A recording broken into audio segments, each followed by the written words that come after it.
Ó Senhor, queremos ouvir a Tua palavra, queremos, de fato, permitir que a Tua palavra penetre em nosso coração e nos faça crescer.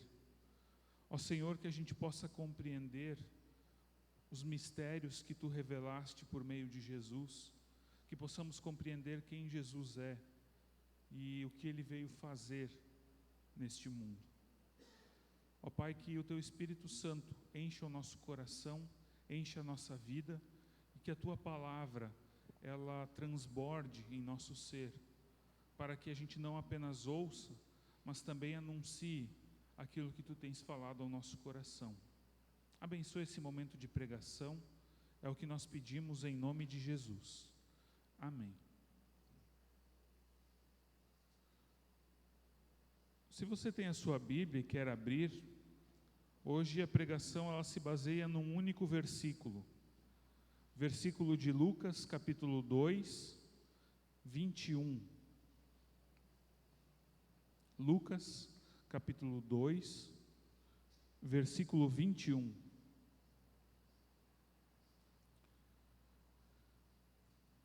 E esse versículo, ele diz assim: E ao se completarem 8 dias, quando o menino foi circuncidado, deram-lhe o nome de Jesus. Esse nome tinha sido dado pelo anjo, antes de o menino ser concebido. Versículo bastante simples, mas a gente vai perceber que tem muita profundidade aquilo que é dito aqui. Foi dado o nome de Jesus para o menino. Jesus era um nome bem comum entre os discípulos, ou melhor, entre os judeus no primeiro século. Jesus é uma derivação do nome Josué. Os dois nomes têm a mesma raiz.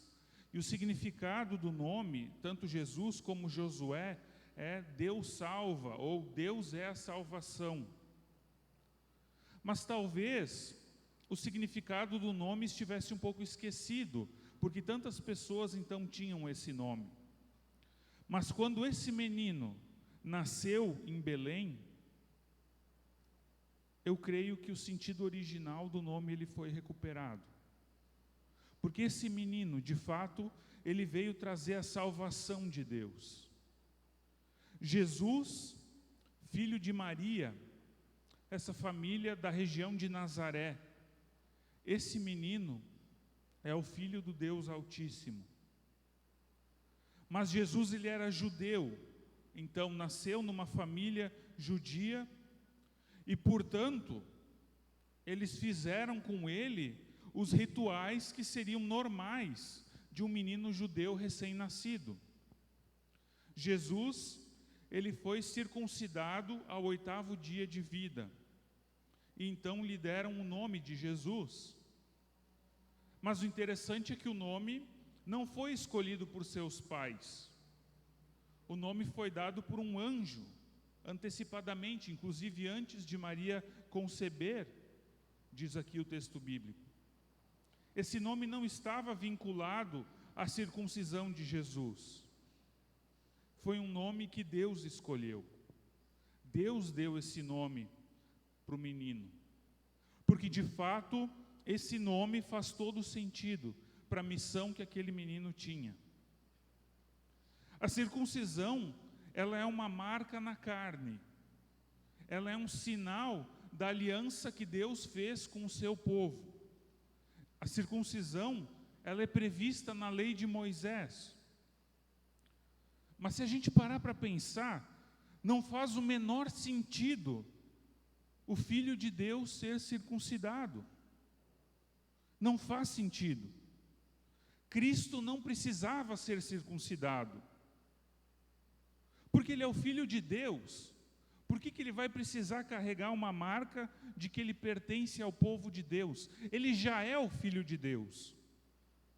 Lutero vai dizer que para Cristo, esse sinal da circuncisão foi totalmente vazio.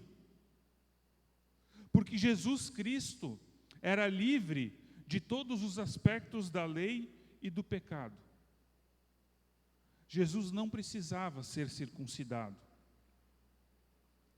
Mas então por que ele foi circuncidado? Porque Jesus, ele se submeteu à lei. Ele se tornou como nós. E ao fazer isso, ele estava nos servindo a nós, para nos salvar dessa lei. É isso que Paulo diz lá em Gálatas 4, nos versículos 4 e 5. Paulo diz: mas quando chegou a plenitude do tempo, Deus enviou o seu Filho, nascido de mulher, nascido sob a lei, para resgatar os que estavam sob a lei, a fim de que recebêssemos a adoção de filhos. Ou seja, Jesus, ele nasceu sob a lei.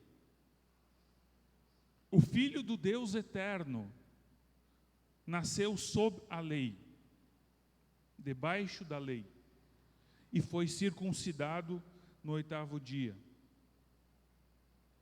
O fato de Jesus ter sido circuncidado no 8º dia nos mostra que Jesus, ele se tornou, ou melhor, que o Filho de Deus, ele se tornou totalmente humano. E ele se submeteu às mesmas leis dadas a nós, seres humanos. Ele se submeteu a tudo aquilo que uma vida humana significa. Ele recebeu um nome humano.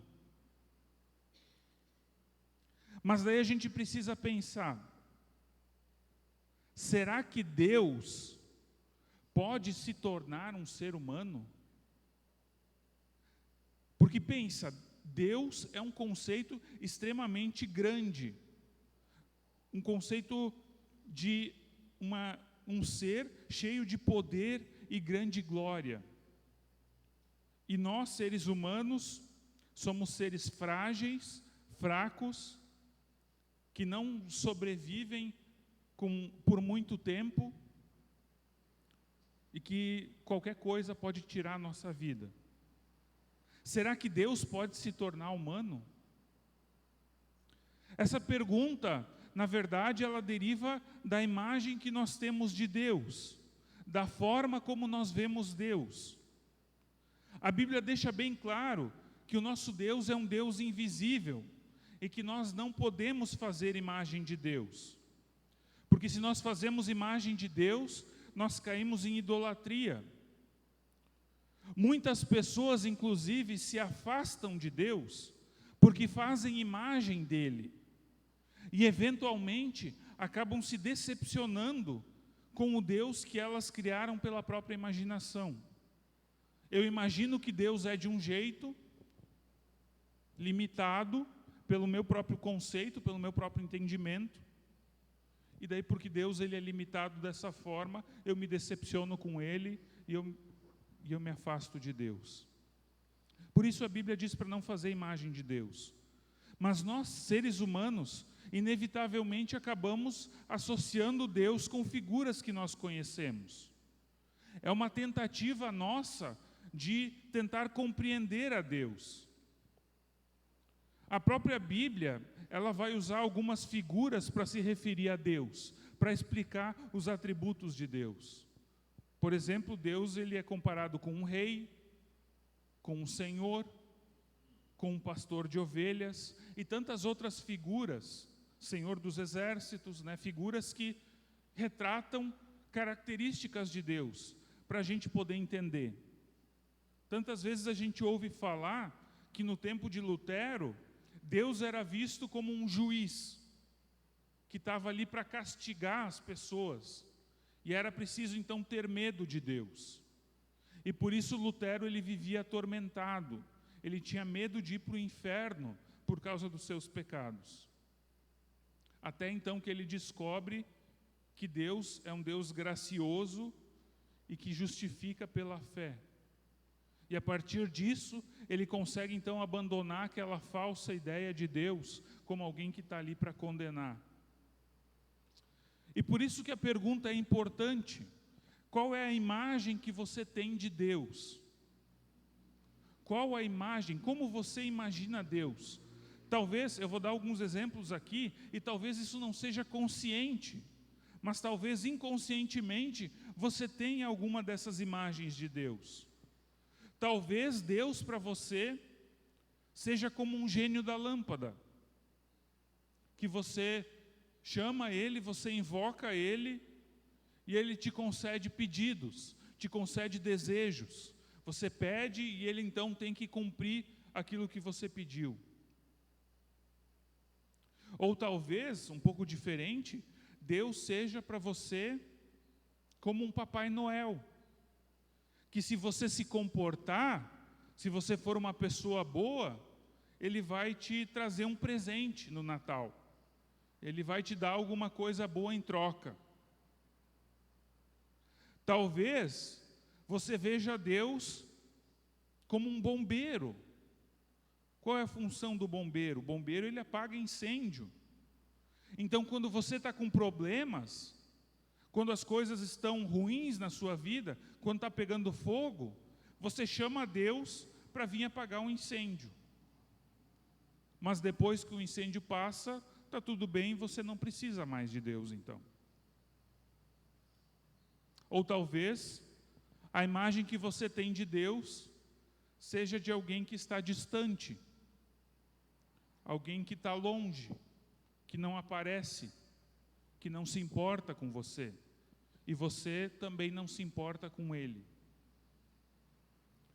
Tantas outras imagens a gente poderia imaginar e tentar descrever aqui, mas todas essas imagens que a gente cria de Deus, elas são problemáticas.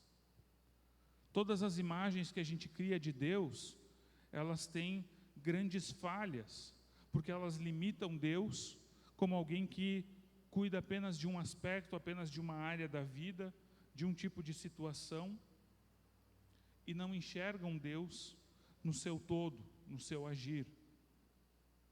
Agora, existe uma imagem de Deus que a gente pode cultivar. Existe uma imagem de Deus que a gente pode olhar e pensar nela e lembrar de Deus dessa forma, porque é a imagem verdadeira de Deus.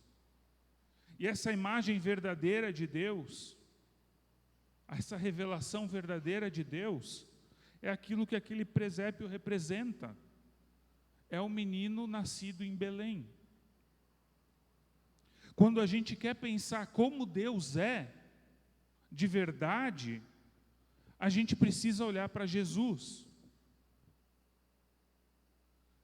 Deus é o Deus que vem até nós. Ele vem até nós, e mais do que isso, Ele se torna um de nós. Em Jesus, Deus se torna um de nós. E por que isso é tão importante? Porque se Ele não se tornasse um de nós, a gente não poderia estar na presença dEle.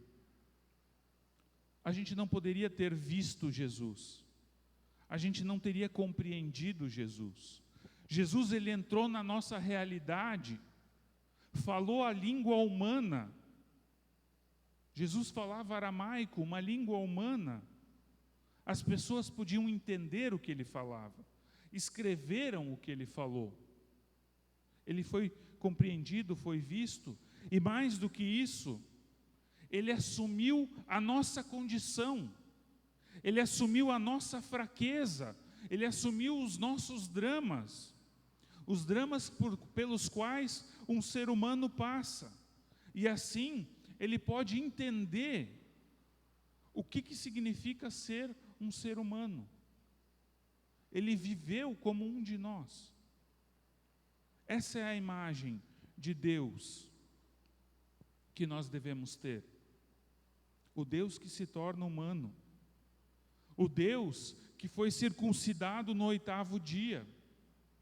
O Deus que recebeu um nome humano, Jesus. Isso que eu estou falando, muitas vezes é visto como escândalo.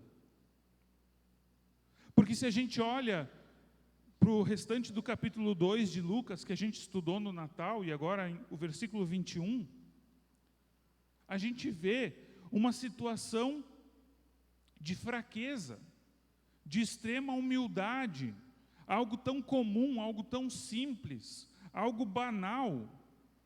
Como pode algo tão humano ser a manifestação do Filho de Deus? Uma criança que nasce e não tem nem lugar direito para nascer, precisa nascer numa estrebaria. Uma família pobre, uma família simples. Como pode que aquele menino é a manifestação divina do Filho de Deus? Afinal de contas, Deus não podia ter escolhido uma família um pouquinho melhor, uma família um pouquinho mais rica, mais abastada, uma situação um pouquinho melhor, talvez um palácio para nascer? Ou melhor, por que nascer como um menino? Por que já não descer do céu entre anjos? Eu tenho certeza que se Jesus descesse do céu, no meio de anjos, cantando, todo mundo ia crer nele. Ninguém ia duvidar. Por que ele não fez isso então? Por que de uma forma tão humana?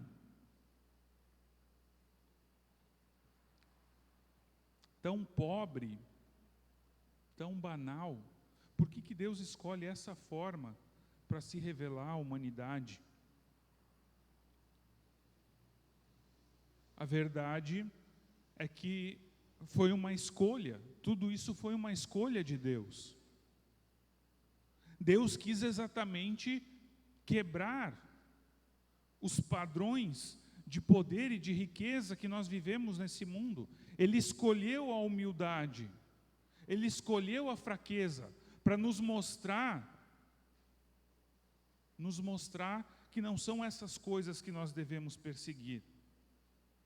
E obviamente, a vida e a obra de Jesus, elas não se resumem apenas ao seu nascimento, mas no seu ministério, durante o seu ministério, Jesus ele fez diversos sinais, diversos milagres que atestam a sua natureza divina.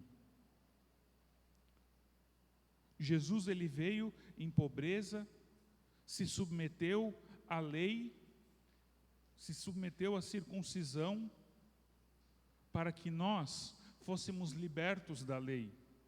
E ele faz isso quando ele entrega a sua vida na cruz. Quando ele se entrega como Cordeiro de Deus, como sacrifício substitutivo em nosso lugar. Ele assume a condenação que era nossa. Nós devíamos ser condenados pelo nosso pecado. Nós deveríamos nos submeter à lei, sermos escravizados, oprimidos pela lei, para a gente pagar o nosso pecado. Mas não, Jesus toma tudo isso sobre Ele, sobre os seus ombros. Quando os discípulos são questionados por Jesus a respeito de quem Ele era, Pedro respondeu: Tu és o Cristo, o Filho do Deus vivo.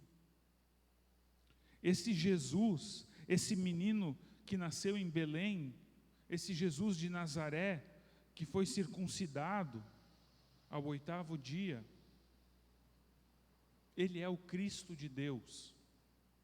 Ele é o Messias, o ungido, o prometido, aquele que era esperado para nos libertar dos nossos pecados, para nos dar salvação e vida eterna. E Ele fez isso quando Ele se entregou à morte de cruz. E essa é outra imagem que podemos cultivar de Deus, o Cristo crucificado. Quando nós queremos saber quem Deus é, nós precisamos olhar para o Cristo crucificado, olhar para Jesus pendurado na cruz, no seu sofrimento, na sua angústia, na sua dor, e lembrar que Ele se deixou crucificar apenas por amor. Jesus, Ele não foi crucificado porque Ele precisava. Ele não precisava de coisa nenhuma. Jesus, Ele não foi crucificado porque Ele queria sofrer apenas. Jesus, ele não foi crucificado apenas porque ele, de alguma forma, provocou as lideranças do seu tempo. Ele foi crucificado porque ele se entregou voluntariamente à morte na cruz, por amor a mim e a você. Ele se entregou ao castigo da lei. Ele se entregou ao castigo de Deus. Foi castigado por Deus em nosso lugar, para nos dar paz com Deus. E é essa paz que nós podemos viver. Então, respondendo à pergunta se Deus ele pode se tornar um ser humano, sim, ele pode, porque ele fez isso. Ele se tornou um ser humano no menino que nasceu em Belém. E ele mostrou o seu amor por nós, morrendo uma das mortes mais cruéis da humanidade, em favor de nós. Ele se submeteu à lei que nós não conseguíamos cumprir, para nos salvar. Ele cumpriu em nosso lugar. Se nós precisássemos cumprir a lei para sermos salvos, estaríamos todos condenados, porque nós não conseguimos alcançar a perfeição que a lei exige. Mas Cristo conseguiu, porque ele viveu sem pecado algum. Em tudo ele era semelhante a nós, exceto no pecado. Ele se submeteu à lei, ele cumpriu a lei, ele venceu a morte, e agora ele nos dá essa vitória por meio da fé. O que nós precisamos para sermos salvos é crer no Senhor Jesus, é ter fé em Jesus. Que a gente possa cultivar essa imagem de Jesus, nascido naquela manjedoura, a imagem de Jesus crucificado, para lembrar quem Deus é. É aquele que assume a nossa realidade, assume a nossa natureza e vai à morte em nosso lugar. Sofreu por nós. Esse é o Deus que vem até nós. Essa é a imagem de Deus que nós devemos ter. Não é um Deus distante, não é um Deus que está longe de nós, mas é um Deus que se fez um de nós, porque queria estar perto de nós. Esse é o menino que nasceu em Belém. Esse é o sentido do Natal. Esse é o menino que foi circuncidado no 8º dia e que cumpriu a lei de Deus para nos libertar desse jugo pesado. O ano está acabando. Em algumas horas estaremos em 2024. Mas essa mensagem é palavra de Deus. E Deus diz que a sua palavra jamais passará. Que a gente possa entrar no novo ano, lembrando quem é, sabendo quem é esse Jesus, sabendo que Ele é o rosto de Deus, que se revelou a nós, para que nós tenhamos vida e vida em abundância. Amém. Vamos abaixar nossa cabeça, vamos orar a Deus. Obrigado, Senhor, que Tu escolheste se revelar a nós. Tu não se contentou em nos colocar sob o jugo pesado da lei, mas Tu escolheste criar um caminho por meio do qual nós poderíamos nos achegar novamente a Deus. Obrigado a Deus que Tu enviaste Jesus a esse mundo como um de nós, o Teu Filho eterno, verdadeiramente homem, verdadeiramente Deus, habitou entre nós, cheio de graça e de verdade. Obrigado, Senhor, porque Jesus, Ele fez tudo aquilo que era necessário para a nossa salvação. Que a gente possa sempre lembrar de que tu, ó Deus, te revelas no rosto daquele menino de Belém,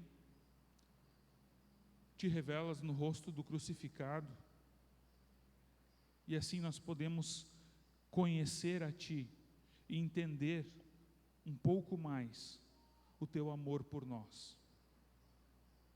Que possamos viver desse amor cada dia da nossa vida. Que possamos testemunhar desse amor por onde quer que andemos. Ó Senhor, que ao entrarmos num novo ano, a Tua palavra nos acompanhe cada um dos dias desse novo ano. Que em 2024 possamos continuar firmes e fiéis a Ti, buscando Te conhecer mais e mais, buscando estudar a Tua palavra dia após dia, tendo um relacionamento contigo, porque Tu quiseste ter um relacionamento conosco em primeiro lugar. Tu vieste até nós, vieste nos buscar, antes mesmo de nós compreendermos alguma coisa. Abençoa, Senhor, a cada um de nós, e que a Tua palavra repouse em nosso coração. Em nome de Jesus. Amém.